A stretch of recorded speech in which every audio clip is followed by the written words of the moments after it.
Hello दोस्तों, कैसे हैं आप सब लोग? बढ़िया हूँ, सुमित्रा। आज की क्लास में सर, आज की क्लास की बात करें तो हम लोग कवर करने वाले हैं फिर से 25 नंबर। 25 नंबर का चैप्टर। हाँ, कंपटीशन एक्ट देख लो भाई। जो भी आप जिस भी तरीके का बर्ड्स आई एनालिसिस देखते हो तो वहां पर देख लो, हर कोई आपको यही बताएगा कि ये 25 नंबर का आएगा।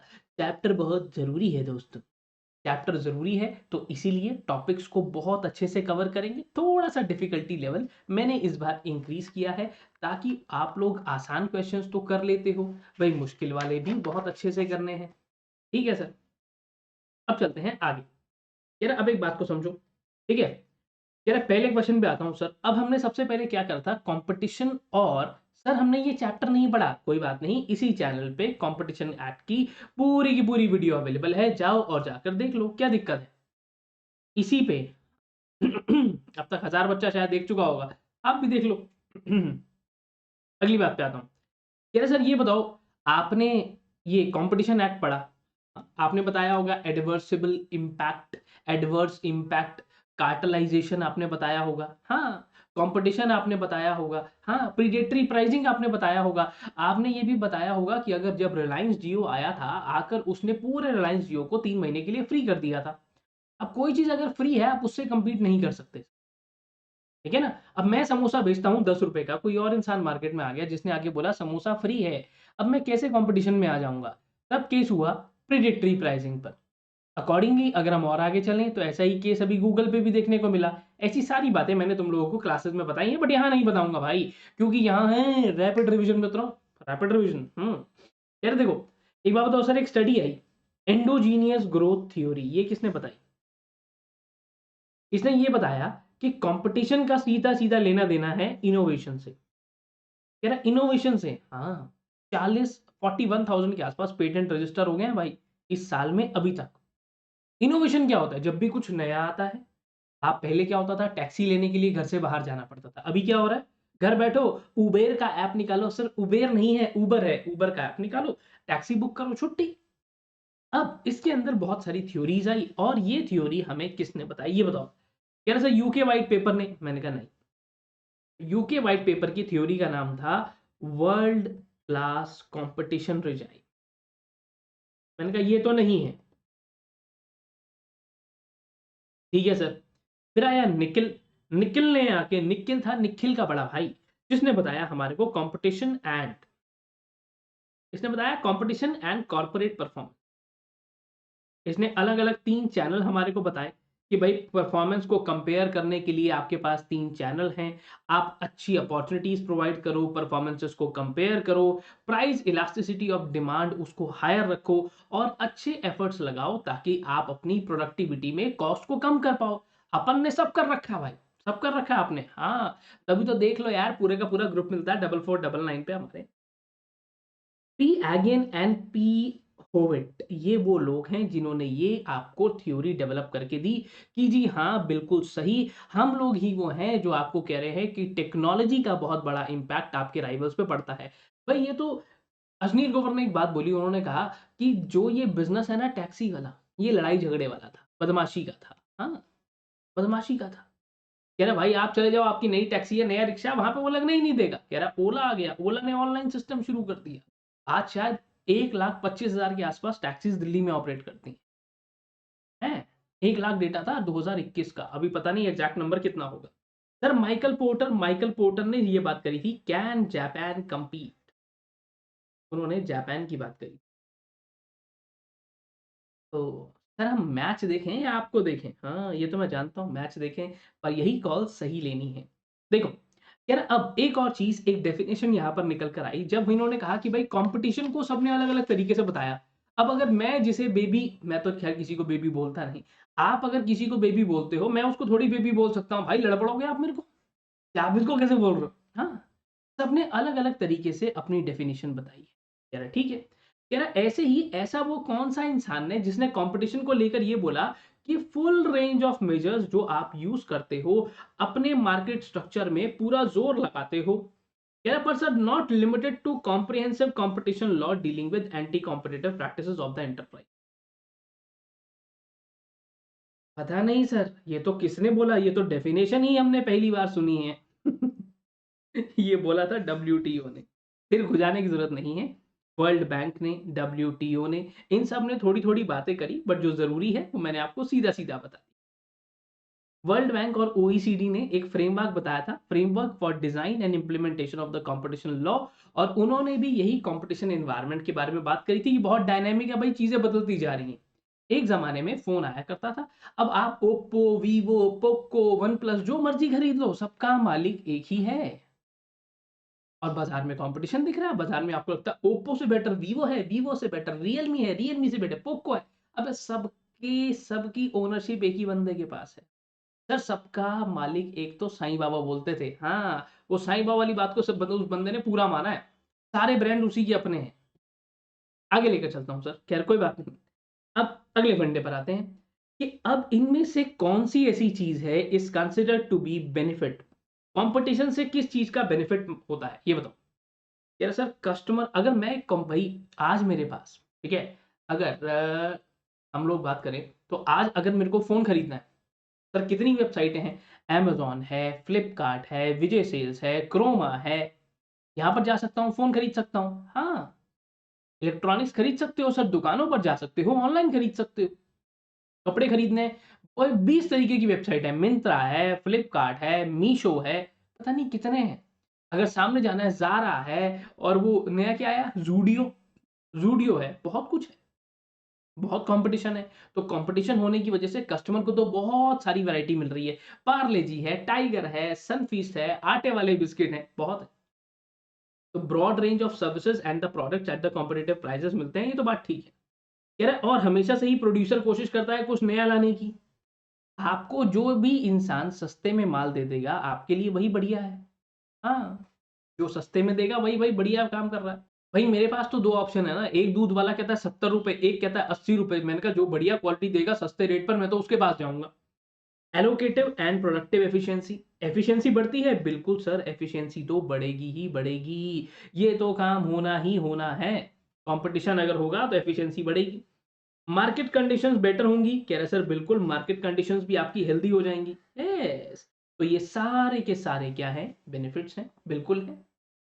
तो मतलब सर आंसर क्या हुआ, ऑल ऑफ द अबव। जितनी भी ये पॉइंट्स हैं, it is more of revision, तो all of these points, all of the points, ये सबसे ही आपको बेनिफिट होता है।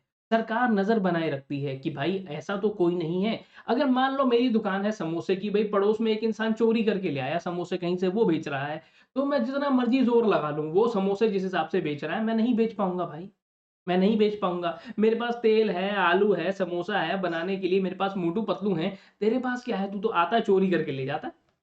हाँ, कंपटीशन का एडवर्स इम्पैक्ट भी हो सकता है। सर हमारे फोन में ना जबरदस्ती गूगल क्रोम है, डिलीट नहीं होता है। हाँ, क्यों? क्यों कुछ ऐसे एप्स क्यों हैं जो डिलीट नहीं होते, है ना? बात करेंगे इस बारे में, पर अभी नहीं, अभी नहीं। We are into rapid revision, आगे चलते हैं।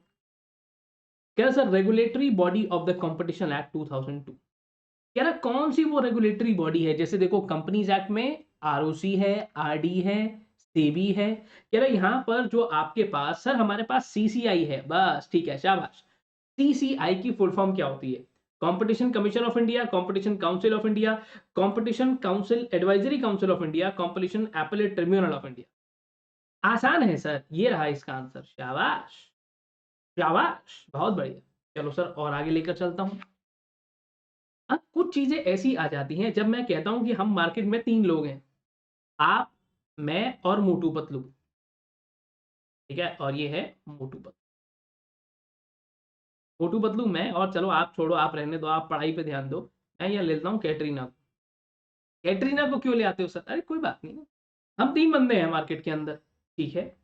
अब ये बता दो इनमें से क्या प्रोहिबिटेड है सर, क्या करना मना है। ओके, जहां पर हम लोग एक एग्रीमेंट करना चाह रहे हैं, हम तीनों की क्या है, हम तीनों की समोसे की दुकान है, मैंने कहा डिसाइड कर लो, सभी समोसे का रेट कर दो 30 रुपीज पर समोसा, इससे कम कोई भी मत रखना। ऐसा क्या सर, 30 रुपीज पर समोसा हमने रेट फिक्स कर दिया। एग्रीमेंट जो भी कुछ लोगों ने करा जिसका कंपटीशन पे एडवर्स इंपैक्ट होने वाला है, प्रोहिबिटेड है, प्रोहिबिटेड है सर, नहीं कर सकते ऐसा कुछ। ओके, अब हमने क्या किया, मार्केट में तीन ही लोग हैं जो समोसे बेचते हैं, मैं, कैटरीना और मोटू पतलू। हमने कहा भाई तीनों मिलकर एक ही हो जाते, बाजार में मोनोपोली हो जाएगी और सिर्फ हमारी चलेगी, छोटे मोटे जितने हैं सबकी छुट्टी कर देंगे। ग्रुप ऑफ जो डोमिनेंट पोजीशन को एंजॉय करता है, डोमिनेंट पोजीशन एंजॉय कर रहे हो कोई बुराई नहीं है, मारुति की गाड़ियां सबसे ज्यादा बिकती है, कोई बुराई नहीं है, पर अगर वो अपनी पोजीशन के हिसाब से चीजों को, बाजार को हिलाने लग जाएगा तो दिक्कत हो जाएगी भाई। ऐसा क्या, स्टॉक मार्केट में भी ऐसे है, कुछ लोगों के पास डोमिनेंट पोजीशन है, जैसा वो बिहेव करेंगे वैसा स्टॉक मार्केट बिहेव करेगा। निफ्टी का 11% एचडीएफसी पे है, ये क्या बोल दिया आपने, खैर छोड़ते हैं इस बात को। कह रहा सर उसके बाद कॉम्बिनेशन ऑफ एंटरप्राइजेस, जहां पर आपने मर्जर अमालगमेशन हुआ और जहां पर सर उन्होंने अपनी फिर से डोमिनेंट पोजीशन बनाई और उसको एब्यूज करना शुरू कर, फिर से दिक्कत हो रही है। मैं कह रहा हूं चलो एक सिंपल तरीके का मर्जर अमालगमेशन, आप लोगों ने शायद पहली वीडियो देखी नहीं देखी कोई बात नहीं, पर सिंपल तरीके का मर्जर अमालगमेशन है या टेक ओवर है। अब भाई अदानी ने एनडीटीवी खरीद लिया, वोडाफोन आइडिया एक साथ आ गए आपके, अगर आपका किसी भी सरकारी बैंक में अकाउंट है तो आपने देखा होगा भाई Canara bank, UCO bank, union bank, इतने सारे छोटे छोटे बैंक्स को मर्ज कर दिया जाता है। तो क्या ये मर्जर, कोई दिक्कत नहीं है sir, mergers are allowed so far अगर उनका कंपटीशन पे एडवर्स इंपैक्ट नहीं होता है। तो डिफिकल्ट लग रहा है, डिफिकल्ट लग रहा है, नहीं पढ़ा है तो डिफिकल्ट लगेगा, आसान लगवाना चाहते हो तो वो वीडियो है देख लो। चलो सर आगे चलते हैं, अगली बात पे आते हैं। चलो एक और आसान चीज, कार्टलाइजेशन क्या होता है? कार्टलाइजेशन, हाँ गुट बना लेना। भाई मैं अगर किसी रिक्शे वाले के पास जाता, ठीक है, मैं किसी रिक्शे वाले के पास जाता हूँ, मैं भैया मेट्रो स्टेशन चलोगे, कहता 50 रुपए लूंगा, मैंने कहा पैसे तो 20 रुपए लगते हैं, कह रहा तुम्हारी शक्ल बड़ी गंदी है, 30 रुपए फालतू लगते हैं। मैं कहा नहीं यार, जैसा अब इसने बोला मैं दूसरे के पास गया, मैं कहा भैया मेट्रो स्टेशन चलोगे, कहता 50 रुपए लूंगा, मैंने कहा 20 रुपए लगते हैं, कह रहा तुम्हारी शक्ल बड़ी गंदी है इसलिए 30 रुपए फालतू लगे। मैं तीसरे के पास जाता हूँ, सब लोग क्या कर रहे हैं, सब लोगों ने एक ग्रुप बना लिया और सेम तरीके का प्रोडक्ट दे रहे हैं, बट सेम तरीके का प्रोडक्ट दे रहे हैं पर सबका प्राइस सेम है। ओ यार इनमें से क्या एक कंडीशन है कार्टेलाइजेशन की? सर कॉम्पिटिटर बहुत कम है, मैंने कहा एंट्री और एग्जिट बैरियर और किसी को आने जाने नहीं देते हैं, और प्रोडक्ट जो है वो होमोजीनियस है, यानी कि काफी हद तक सिमिलर है। मैंने कहा यार ये तो कमाल की बात हो गई, तीनों की तीनों कंडीशंस यहां पर आती हैं और आपका आंसर है ऑल ऑफ द अबव। ठीक है, आगे चलते हैं। कार्टलाइजेशन क्या है? जहां भी रिक्शे वाले इकट्ठे हो जाते हैं, जहां भी ऑटो वाले इकट्ठे हो जाते हैं तो वहां एक ग्रुप बन जाता है। आप कभी भी टूर एंड ट्रैवल्स में, या मैं कहता हूं कभी गर्मियों की सर्दियों की छुट्टियों में घूमने जाओगे तो वहां आपको पता चलेगा इस चीज के बारे में। देखो हमारे यहाँ पर क्या है ना, हमारे बैच जो आपने देखा सर्व बैच लॉन्च हुआ, उसके हमारे बैच मैनेजर है कार्तिक आर्यन। कार्तिक आर्यन कौन, भूल भुलैया वाला? नहीं नहीं, हाँ वही समझ लो चलो। उन्होंने बहुत सारा खाना ऑर्डर कर दिया, क्यों? क्योंकि भाई उन्होंने कहा भाई अब हम वर्ल्ड कप को सेलिब्रेट करने वाले हैं, सब बैठ के मैच देखेंगे और तुम लोग क्लास। क्या ना, अब उन्होंने क्या हुआ, मोटू पतलू की एक रसोई है, मोटू पतलू की रसोई, हाँ, वहां से बहुत सारा खाना ऑर्डर कर दिया और हमने ये बोला कि भाई हम पैसे आपको देंगे 10 दिन बाद। सर पैसे 10 दिन बाद देंगे? हाँ, 10 दिन बाद पैसे देंगे। तो क्या मैं कंपटीशन एक्ट के हिसाब से कंज्यूमर की डेफिनेशन में आते हैं? क्या कार्तिक आर्यन कंज्यूमर है या नहीं? सर सामान ले लिया है, पैसे नहीं दिए हैं अभी, ही इज अ कंज्यूमर और नॉट?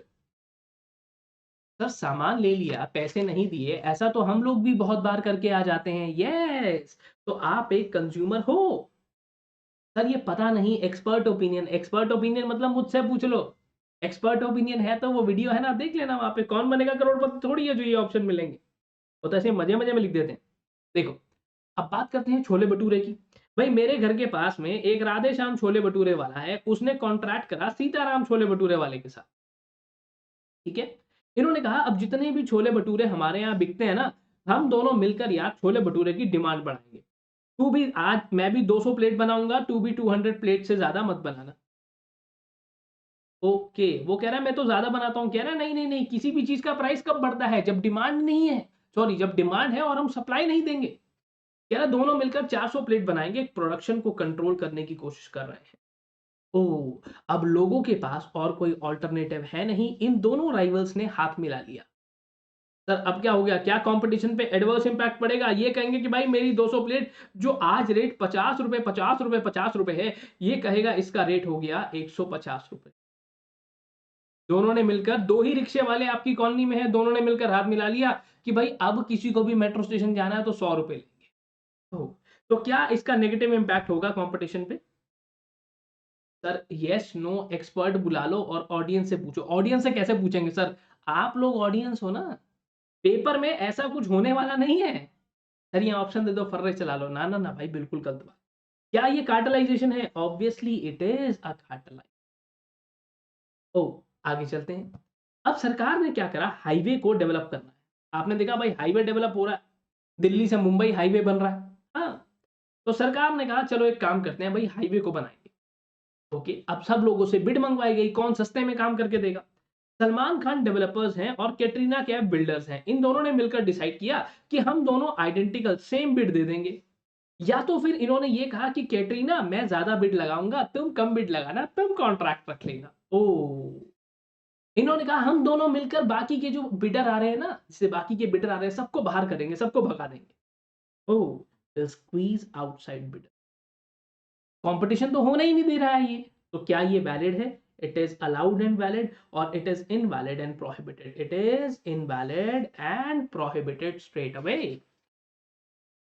ठीक है सर, इसको कहते क्या है ये तो बता दो मेरे को। सर इसे कहते हैं बिड रिगिंग। कहते हैं बिड रिगिंग, जहां पर दो लोग मिलकर साइमल्टेनियस तरीके का, सेम तरीके का सिमिलर बिड यूज कर रहे हैं, या दोनों मिलकर डिसाइड कर रहे हैं कि भाई तेरे को जितवा देंगे, तेरे को जितवा देंगे। ठीक है, अगला, या तो फिर अब आपने क्या करा, आपने ऐसे ही शर्त लगा ली भाई, एग्रीमेंट कर दिया हम दोनों एक दूसरे के अगेंस्ट बिड नहीं जाएंगे, जहां पे तुम जाओगे वहां हम नहीं जाएंगे। ओह, ठीक है, अकॉर्डिंगली भाई एग्रीमेंट कर लिया कि हम दोनों मिलके बाकी के लोगों को छुट्टी कर देंगे, बाहर निकाल देंगे उनको। बिड रिगिंग का कॉन्सेप्ट एंटी कॉम्पिटिटिव होता है। It is anti competitive, invalid and prohibited.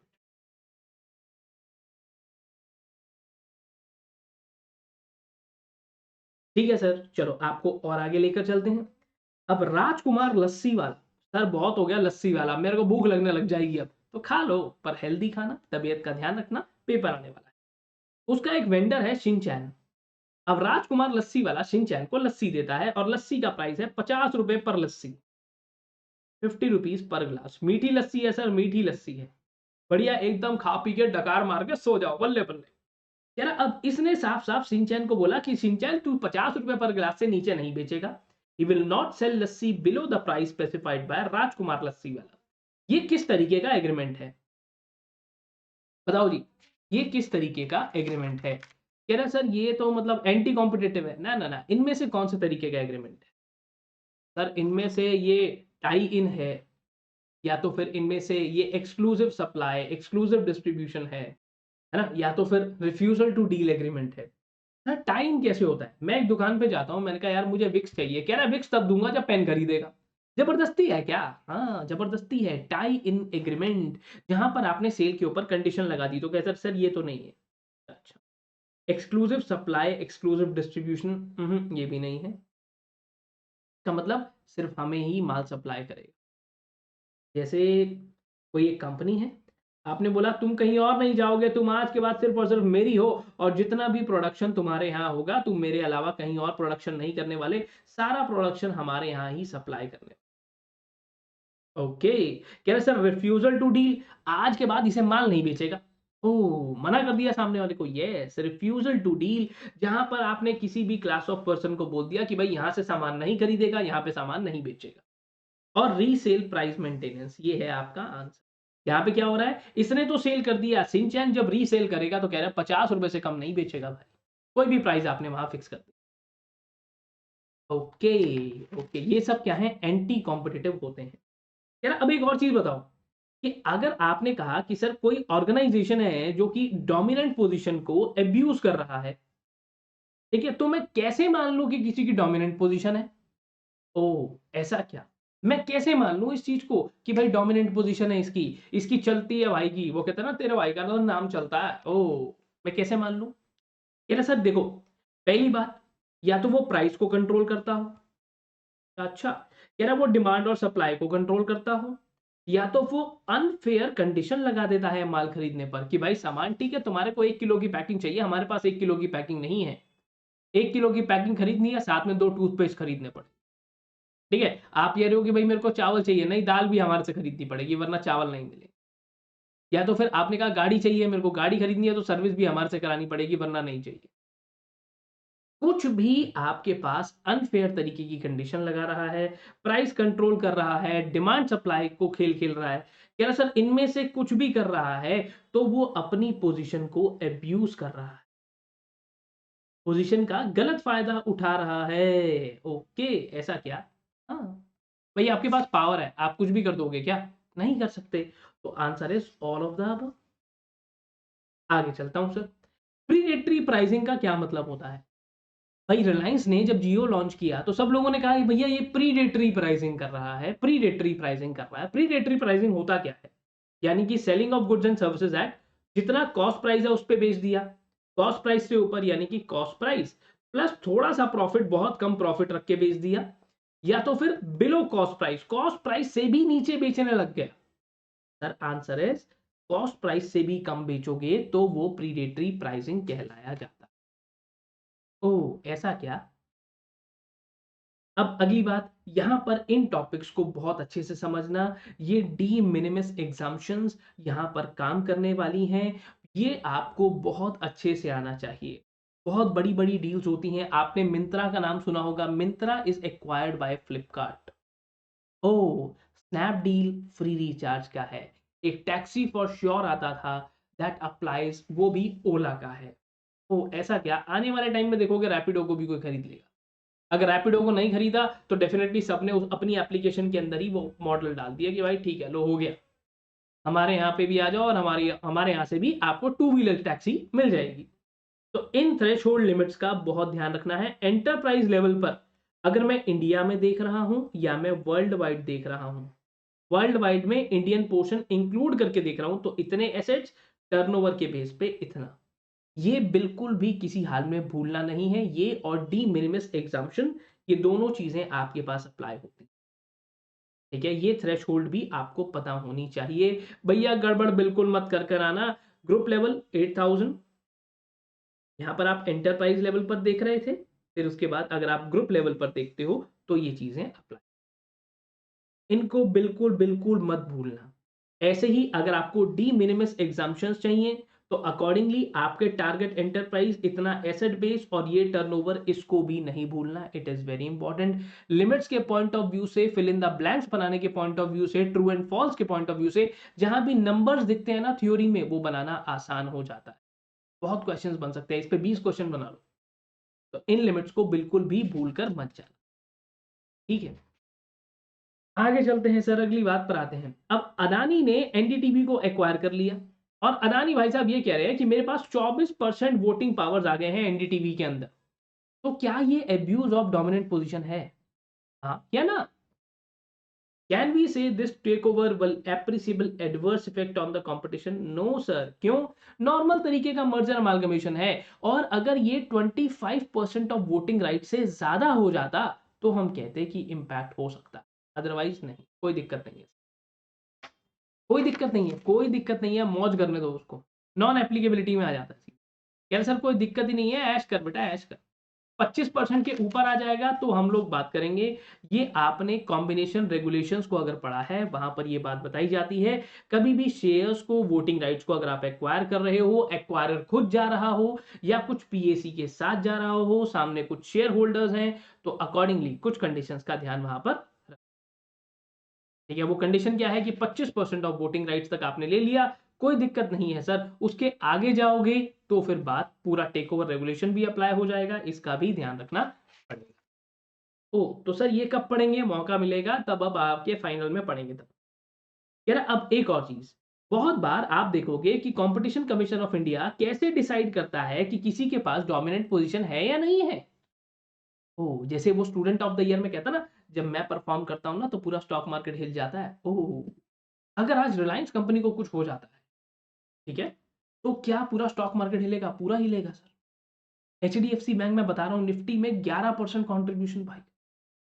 तो तो क्या हिले? पूरा बाजार हिल जाएगा सर। कोरोना आ गया, बाजार हिल जाएगा। कोरोना की तो खैर डोमिनेंट पोजीशन से बहुत ऊपर बड़े लेवल का खेल गया भाई वो तो।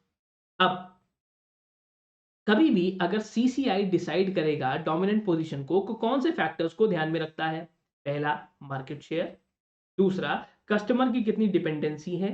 तीसरा काउंटरवेलिंग बाइंग पावर, या तो फिर sale price of the product और relative cost of production, sale price और कॉस्ट प्राइस, इनमें से which factors will not be considered, not लगाना भूल गया मैं, इनमें से कौन से फैक्टर को कंसिडर हम नहीं करते।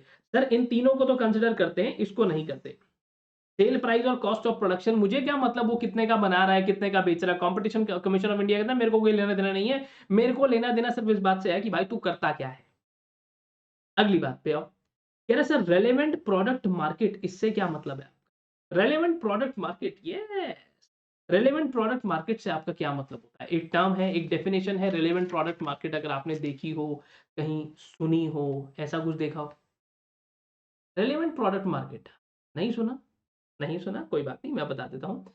जब भी हम किसी प्रोडक्ट की बात करते हैं, भाई अगर मैं चश्मा चश्मा बेचना है मुझे, तो मैं चश्मा बेचने के लिए सब्जी मंडी नहीं जाऊंगा, इसकी अलग से एक मार्केट है जहां ये सेल किया जाएगा।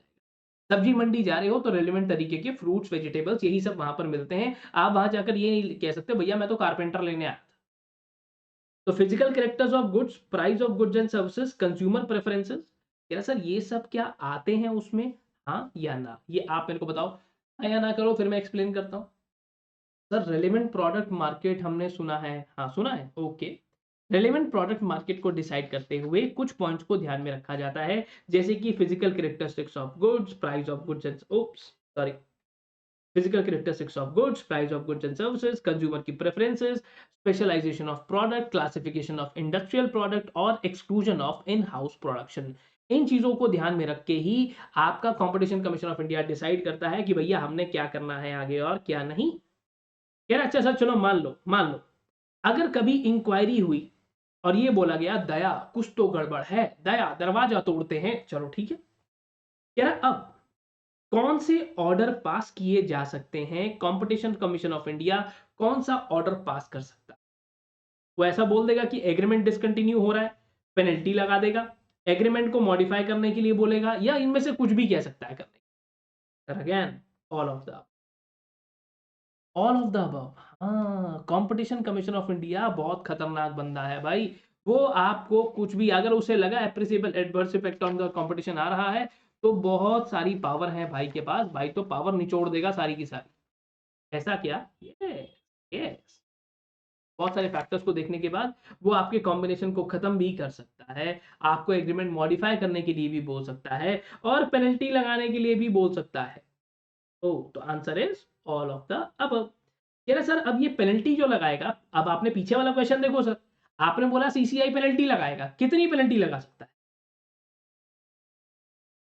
What would be the maximum quantum of penalty on basis of last 3 years, पिछले 3 सालों की एवरेज निकालेंगे, उस हिसाब से मैक्सिमम कितनी पेनल्टी लगाई जा सकती है? 5%, 10%, 15%, 20%? बताओ भाई।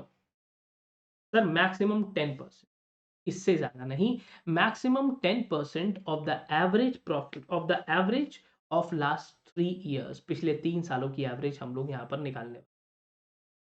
ओके ठीक है, आगे चलें सर, आगे चलते हैं सर, आगे चलते हैं, अगली बात पर आते हैं सर। अच्छा एक और चीज, क्या कभी ऐसा हो सकता है कि अगर कोई ऑर्गेनाइजेशन डोमिनेंट पोजीशन को एंजॉय कर रहा है, तो क्या कमीशन ये कह देगा टुकड़े टुकड़े कर दो इसके?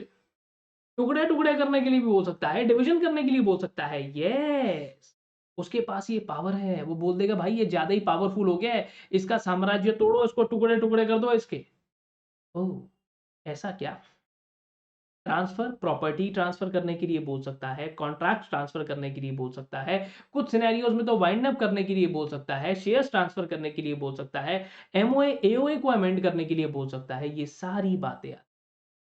ओ चलो सर, अब एक मिनट सर, ये 10% ऑफ व्हाट? 10% of turnover.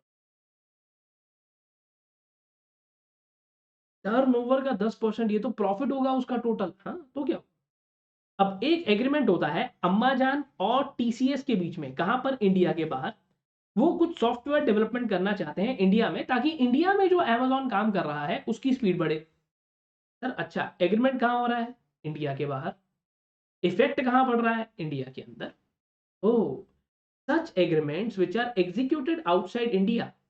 फर्क फर्क इफेक्ट कहाँ पड़ रहा है? If efficiency of Amazon in India. क्या सीसीआई इंक्वायर कर सकता है?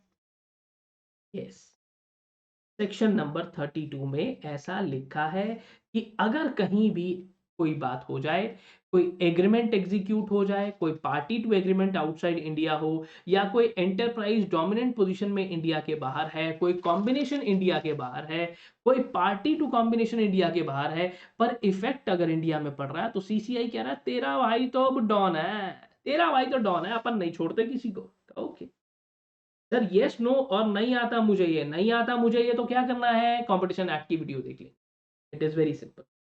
क्या सर, अगली बात को समझो। अब हमने देखा बहुत बार कि सेक्शन नंबर 35 हमारे को कहता है कोई एक्ट है, कंप्लेंट है, डिफेंडेंट है, डायरेक्टर जनरल है, इन लोगों को ये बोला गया कि भाई आप अपीयर होगे कमीशन के सामने। अब दो बातें हैं, या तो मैं सीधा सीधा मैं ही चला जाऊं, नहीं तो मैं अपने बिहाफ पर किसी को भेजूंगा। कोई कंपनी कभी कहीं जाती है? नहीं जाती। क्यों? सर, कंपनी तो आर्टिफिशियल पर्सन है ना, नकली आदमी है। हाँ, नकली आदमी है। आपने कभी कंपनी को देखा है? आप मेट्रो में जा रहे हो, पीछे से धक्का लगा, ओ पतंजलि भाई, ओ पतंजलि नहीं, ऐसा नहीं होता। तो अगर कोई इंडिविजुअल है वो तो वो खुद जाता है, और अगर कोई खुद नहीं जा सकता, such representation they can also have representation. वो कौन देगा? सीए। कौन सीए? जो प्रैक्टिस में है। सीए जो प्रैक्टिस में है, कॉस्ट अकाउंटेंट जो प्रैक्टिस में है, या लीगल प्रैक्टिशनर कोई लॉयर जो प्रैक्टिस में है। इनमें से कौन जाएगा? सर, सब जा सकते हैं, all of them can go. Oh, all of them, इनमें से सब जा सकते हैं, सब जा सकते। ओके, एक और क्वेश्चन पे, आखिरी क्वेश्चन पे मैं आपको लेकर आता हूं।